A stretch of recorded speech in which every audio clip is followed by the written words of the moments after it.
Buenas noches, mi nombre es Andrea Janet Mesa Jiménez, estudiante de segundo cuatrimestre de la especialización en Neuropsicología de la Educación. Dentro de lo abordado en la asignatura de trastornos del aprendizaje cognitivos y del comportamiento, hoy les hablaré de la discapacidad intelectual. Para empezar, veamos qué significa el término discapacidad intelectual. Este se refiere a un trastorno global del aprendizaje, mal conocido como retardo mental. Presenta causas muy variadas y normalmente puede evitarse o educarse con apoyo de expertos y profesionales en el tema. Esta discapacidad se refiere a personas que no tienen la capacidad de aprender a niveles esperados y funcionar normalmente en la vida cotidiana. En definitiva, la Asociación Americana de Retardo Mental refiere el concepto a un funcionamiento intelectual por debajo del promedio, que se evidencia durante el periodo de desarrollo y hasta los 18 años de edad. Se asocia con dificultades conceptuales y desadaptación en el comportamiento social. Es entonces un trastorno cognitivo y comportamental de múltiple etiología metabólica, infecciosa, traumática, cromosómica e incluso cultural, mas no es una enfermedad. ¿Cuáles son los criterios clínicos para diagnosticar este trastorno? Primero, debe haber un funcionamiento intelectual, medido a través de una prueba neuropsicológica que sea inferior a 70 perceptiles. Segundo, debe presentarse problemas en el funcionamiento adaptativo, tener dificultades para asumir las responsabilidades de comunicación, autocuidado y responsabilidades académicas, que son normales para la edad y dentro de la cultura del niño. Tercero, las deficiencias tanto intelectuales como adaptativas deben presentarse antes de los 18 años. Tipos de discapacidad intelectual. Existen dos grandes grupos de discapacidad intelectual. El primero es el retardo mental asintomático. Este se da por factores familiares de tipo hereditario y ambiental. Normalmente se encuentra en hijos de padres con baja inteligencia o que fueron educados en medios culturales pobres.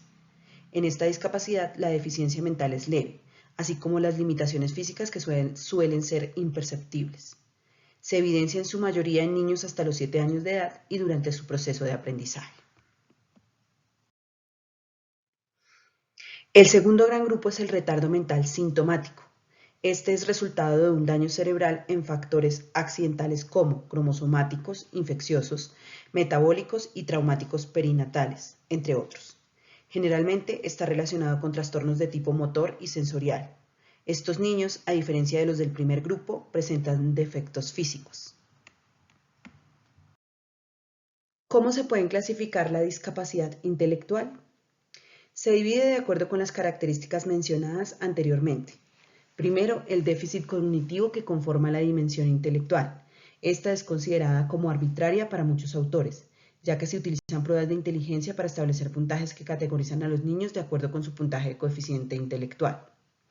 El primer nivel de la categoría son los niños que tienen un coeficiente intelectual entre 69 y 55 percentiles. Se consideran con retardo mental leve. El segundo nivel son los niños con coeficiente intelectual entre 54 y 40 percentiles. Ellos hacen parte del retardo mental moderado. El tercer nivel está entre 39 y 25 percentiles, considerando allí los niños con retardo mental grave. Y finalmente está el nivel inferior a 25 percentiles, considerando allí los niños con retardo mental grave. Con retardo mental profundo.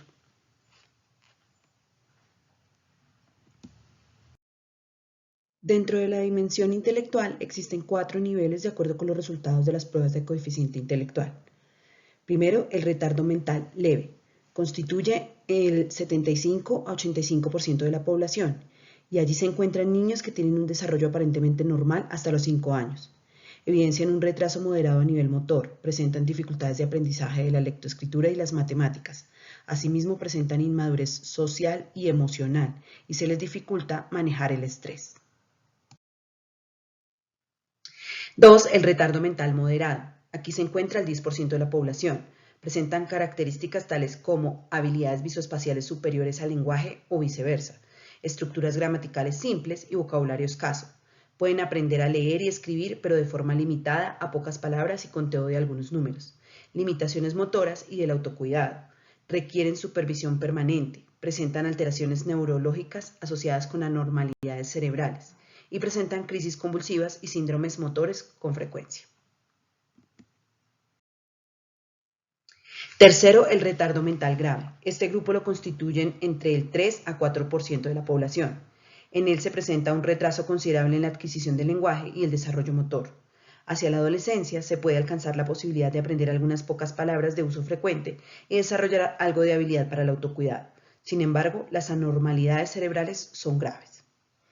Y 4, finalmente, el retardo mental profundo. En este, el lenguaje es bastante limitado.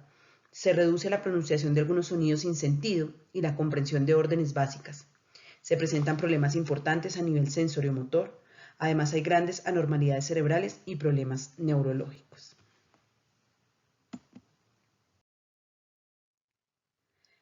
La otra clasificación tiene que ver con las dificultades adaptativas que conforman la dimensión comportamental adaptativa.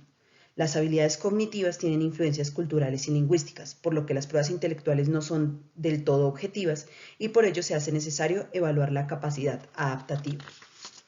Estas pruebas muestran 6 niveles de funcionamiento en el adulto. El primero es el funcionamiento social y económico con supervisión. El segundo, el funcionamiento social y económico en ambientes no competitivos y con supervisión constante. El tercero es el funcionamiento social y económico limitado, dependiente de supervisión y semiprotección para vivir. El cuarto es la respuesta limitada a las relaciones interpersonales. Se requiere supervisión en las rutinas de la vida diaria. En el quinto, independencia total de cuidados de enfermería para actividades de la vida cotidiana. Y sexto, la supervivencia requiere cuidados médicos y o de enfermería. Ahora hablemos de la etiología de este trastorno. Existen diferentes factores que son causa de la discapacidad intelectual. Están los factores genéticos que tienen que ver con los genes recesivos autonómicos, enfermedad de Tay-Sachs, las anomalidades multigenéticas y las alteraciones cromosómicas, que es el síndrome de Down. En los factores adquiridos están los prenatales, ya sean tóxicos, síndrome fetal alcohólico, los metabólicos, infecciosos como la toxoplasmosis o rubeola y nutricionales. En los perinatales están los traumas, la hipoxia o la prematurez. Y en los postnatales, ya sean metabólicos, nutricionales, infecciosos como la encefalitis o la meningitis, epilepsia, trauma cráneoencefálico y factores socioculturales. En los factores psiquiátricos están los traumas generalizados del desarrollo, como por ejemplo el autismo. Finalmente hablemos de las características neuropsicológicas de síndromes asociados con las alteraciones intelectuales. En el síndrome de Down puede haber un retardo mental leve o moderado. En ocasiones hay un retardo mental grave. Este síndrome se caracteriza porque las habilidades visoespaciales son mayores a las verbales. El lenguaje receptivo es mayor que el expresivo. Mejor vocabulario que la gramática y la fonología. Memoria verbal a corto término y superior a la verbal. Dificultades para interpretar expresiones faciales emocionales. En el síndrome de Williams hay un retardo mental leve o moderado. En este síndrome las habilidades verbales son superiores a las visoespaciales. El coeficiente verbal es mayor al manipulativo. Hay una mayor capacidad para reconocer y memorizar caras y hay dificultades construccionales. En el síndrome de fenilketonuria, el nivel de inteligencia es normal y hay un retardo mental leve. En este síndrome las funciones ejecutivas son deficientes, hay alteraciones perceptuales y motoras. También hay dificultades visoespaciales. En el síndrome de cromosoma X frágil hay de igual manera un nivel de inteligencia normal o un retardo mental leve. Las habilidades verbales son superiores a las visoespaciales. El lenguaje receptivo es mejor que el expresivo. Hay presencia de dificultades espaciales, discalculia, síndrome de aprendizaje no verbal y funciones ejecutivas deficientes. En el síndrome fetal alcohólico puede haber un retardo mental de leve a grave, lo que implica que hay alteraciones de atención, memoria y motricidad, además de problemas visoespaciales.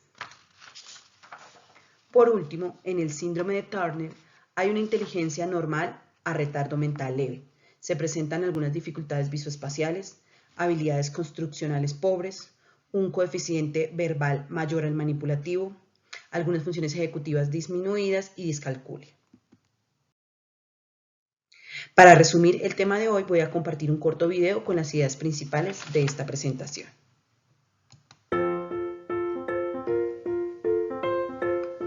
Discapacidad intelectual. ¿Qué es?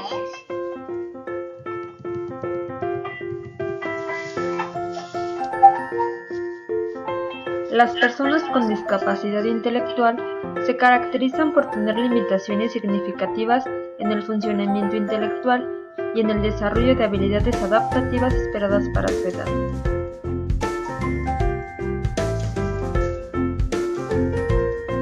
Por lo general, la discapacidad intelectual se manifiesta en la primera infancia o al inicio de los años escolares, pero es difícil diagnosticar una discapacidad intelectual antes de los 5 años, ya que el bajo rendimiento escolar se deba al contexto.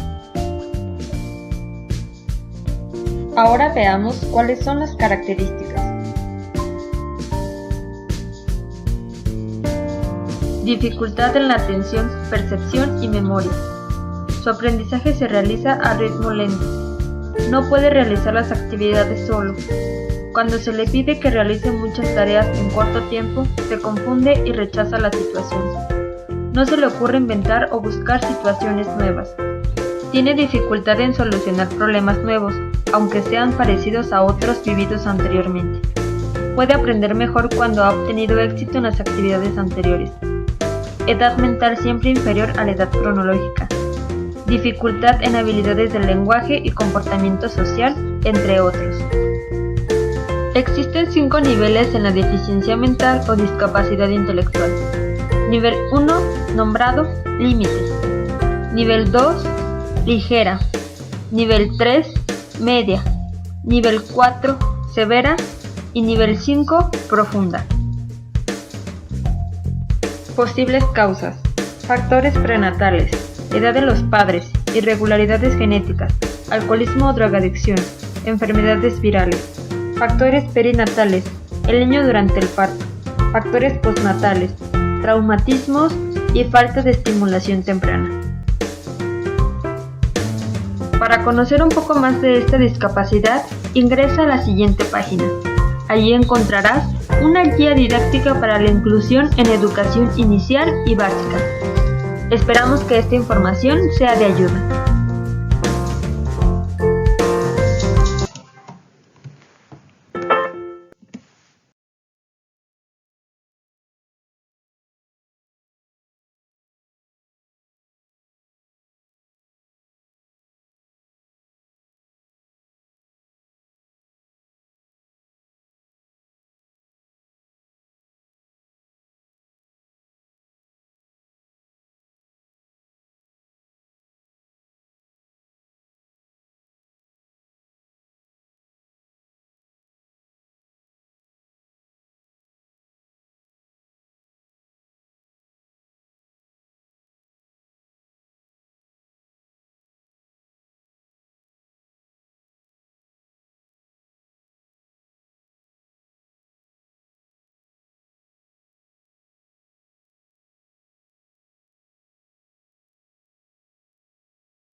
Bien, muchas gracias.